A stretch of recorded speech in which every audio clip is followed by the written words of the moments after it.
It's avoidance masquerading as connection, which makes it so much more confusing and painful for everyone involved. Then you realize the whole time you don't even know who the hell you were dealing with, right? Because the whole time they're just so great and so happy to be there, totally mimicking your interest and excitement, and without a doubt feeling some as well. I mean, but also knowing the whole time there's a hard line drawn and there's no space for what's next. It's hard to recognize this up front because you don't know it until you know it. But the solution is to push the boundaries early. And this is why I highly recommend doing that. It's not about being aggressive, but it is about getting answers. If you know what you want and you're in that place, then it is time to have a clear cut, concise conversation, knowing that you might lose this person, knowing that they might have to come clean and tell you that they're not interested. But you know what? You're not going to be wasting your time. You're not going to be playing it cool, all the while getting more and more involved at getting your own feelings more and more involved, right?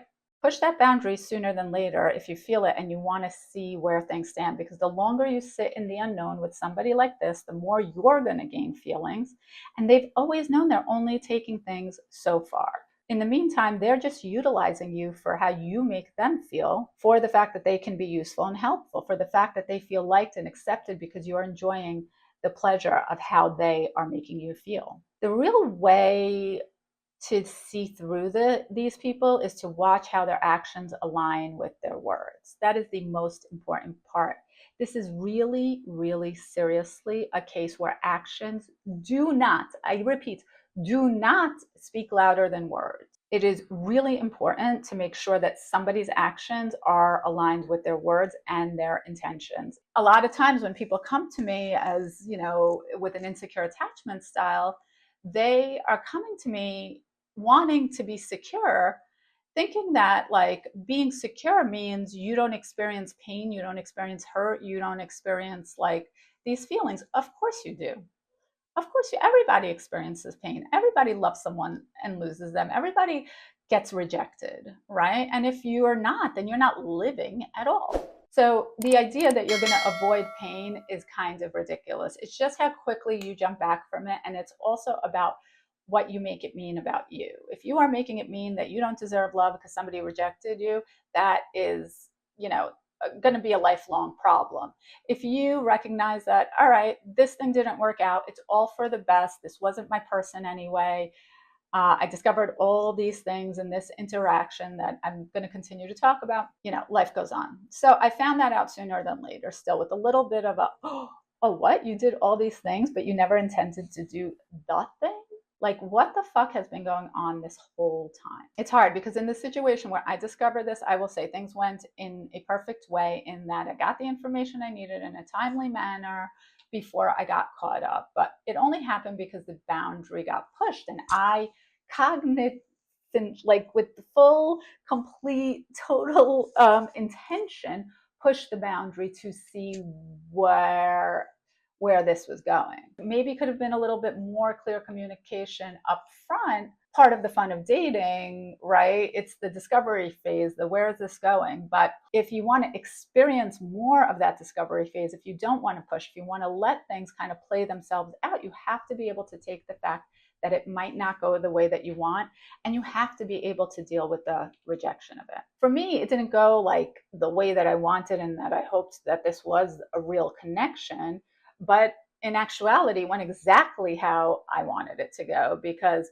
if we're not on the same page, then you're not for me. And I would like to know that sooner than later. This connection only means what I think it means if we both feel it. And it can't just be a one-way street. And because I'm very embodied in that, I was able to push that boundary knowing that I might lose this person, lose this friendship, lose this connection. And I was fine to do that. I found out all this instead. And it was pretty shocking because, again, it was kind of like a new avoidant alert. It was like a new level, a new side of avoidance that I don't think I had really seen so clearly before. And it was just shocking to see, like, you can do all these things, like walking me all the way to the line, knowing that you were never going to cross that line with me? Why didn't you just tell me on that long walk over that you were never going to cross this line? We would have been fine. It would have been no big deal, you know? We would have walked another way. So that processing took me a minute because, you know, we're all human and we all have feelings and we all have emotions, and it's okay to have those emotions. It becomes problematic when you make it mean something about your value, when you make it mean or you let it feed that story, that wound that you're not good enough. You know, the processing took a minute, but it also made me realize that if you could do all that, if you could take all those actions and make me feel that way, then like you almost don't have a spine. Like you have no ability to say no, no ability to take every single misleading step that was very obviously misleading had you spoken to anyone about it, and go forward with it because you went forward with it because you didn't want to disappoint me and because you're being nice. But in the end, we can't even be friends or like retain any kind of connection because you like misled me the whole way. And now I'm wondering who you are altogether. Everything that you showed me, every perception I had of you was based on a lie, and maybe it was based on what I wanted to see, sure, but also you had every opportunity to tell me no, no, no, no, you're misunderstanding, and you never did. The real truth about what's happening, and here's what I realized, is this wasn't a person who liked me. This wasn't a person who cared about how I felt. This wasn't a person who was considering how he was making me and other important people in his life feel. This was a person who was going along to be accepted, skating by, knowing he had a limit, but not sharing it with those that that limit would actually affect. He wasn't standing in his truth. He wasn't standing up for what he thought was right and wrong. He was just going with it until it hit that wall for him. And then he had no choice but to be honest, thus ruining any possibility for further connection. The other side for me, it was shocking and it felt like being blindsided, not because he was outwardly being dishonest about anything. But if you can act like that and not feel like that, then what else aren't you saying that is antithetical to everything you are showing me? That would be a very hard connection for me to be a part of because I wear my whole self on my sleeve, bad or good. Like what you see is what you get. How I'm acting to you is how I feel. And if something is off, I will tell you it's off and you will know. You will never wonder who you are with me. So when people are making me wonder what they're really thinking or what they're really feeling at this stage, it used to be really hot and sexy. At this stage, it's like a big red flag warning sign, you know? And there's a lot of self abandonment in this, obviously, right? What's happening psychologically is a complete disconnection from their internal emotional landscape. Dr. Dan Siegel, neuroscience, talks about interoceptive awareness, our ability to sense our internal bodily signals and emotions. In people pleasing avoidance, this system is severely underdeveloped. Their insula, the brain region responsible for self awareness and emotional processing,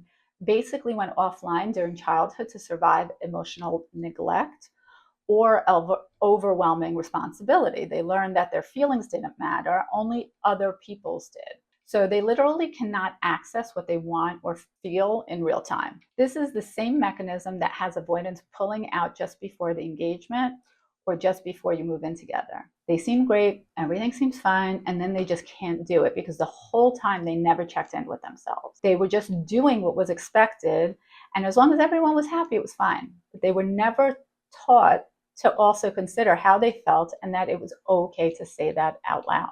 And the thing about this quality is it's something I call an amoeba effect. It's an amorphous blob that has no identity and latches onto yours or onto whoever it's around, as long as it can, really, until it's done for whatever reason.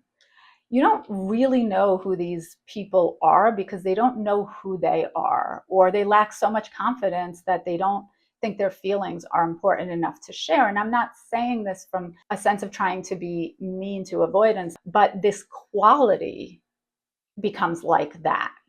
And from a psychological standpoint, this is what happens when someone's sense of self never fully developed. Psychologists call this identity diffusion. They literally don't have a stable sense of who they are outside of their relationships and roles. Their neural networks for self-concept are weak, and because they were never allowed to develop them. And instead, they developed what's called a false self, a highly adaptive persona designed to get love and avoid abandonment. But here's the terrifying part. They've been performing this false self for so long that they genuinely believe it is them. When you're asking for intimacy, you're asking them to drop the mask, but there's often nothing underneath except terror and emptiness. Their prefrontal cortex, the part of the brain responsible for future planning and consequence evaluation, is completely focused outward. They can predict your reaction to your needs, your emotional states with scary accuracy.